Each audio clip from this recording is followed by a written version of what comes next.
happened that we used to be proud of, okay, take this visitor to go and see the largest slum in our region.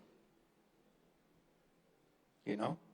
So you take your visitor to go and see Kibera, the largest slum in our region, to go and see squalor and poverty and filth, and, you know, which is not the right thing to do. Not to deny that this exists. Yes, it does. But somebody has to do something about it. Today, I can proudly say, when these ministers leave these rooms, they will be taken to see how we are transforming those informal settlements into decent living houses for the people of Kenya.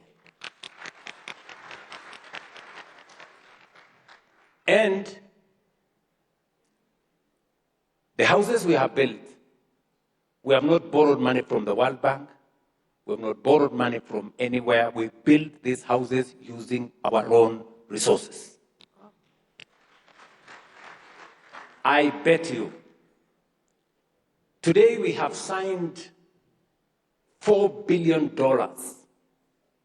of housing contracts. That is an equivalent of 650 billion Kenya shillings. If I were to look for $4 billion from wherever, it would take me maybe 10 years of going to this town and the other town and seeing this person and the other person and signing this paper and signing another one.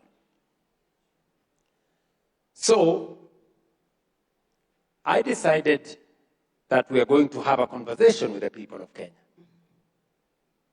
And difficult conversation, that we have a situation, we need to fix it. And as was described by the governor of Nairobi, it wasn't an easy conversation, because change has a price. Unfortunately, status quo has also a price.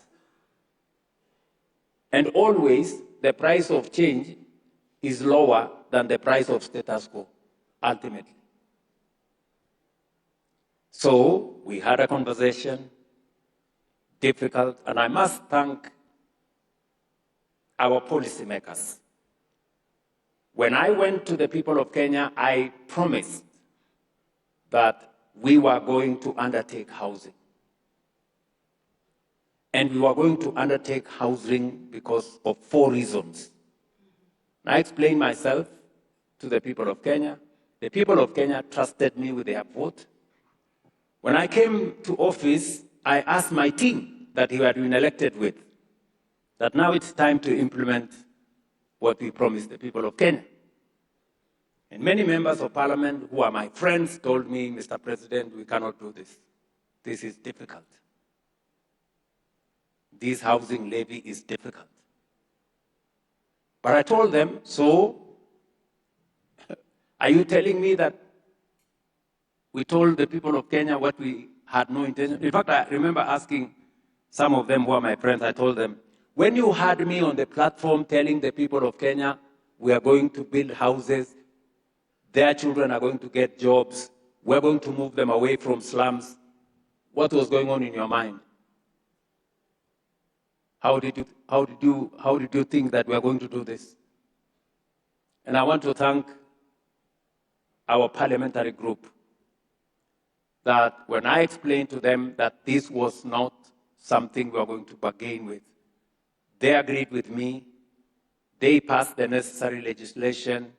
We went through difficult times, but today we can proudly say as a people and as a nation that we are doing some of the most consequential things. And this is very emotional. Why? You haven't seen the kind of impact that this has on real people. When I went to move the first batch of people, people who are living in a slum, right here in Nairobi called Mukuru, a place where there is no toilet, a place where there is no road, there is no water, there is no electricity. For you to use the toilet, you have to pay. For them to move from that state to 10th floor of a building that has water, that has piped gas, that has electricity, that has a lift, that has a playground, that has a school, that has a hospital, that has street lighting. You don't know the kind of impact you make to those kind of people. So, this is not just about houses. As I told you, it's about people's careers. In January this year, we brought on board about 6,000 interns. You know, apart from 600,000 people working who were not working 3 years ago.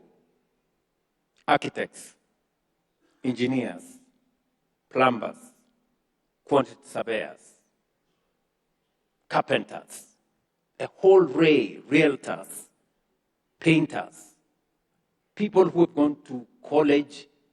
We're talking about graduates from our technical training colleges. Certificate, people who have a certificate in electrical, in being an electrician, people who have degrees in architecture. These are real people with real careers to pursue.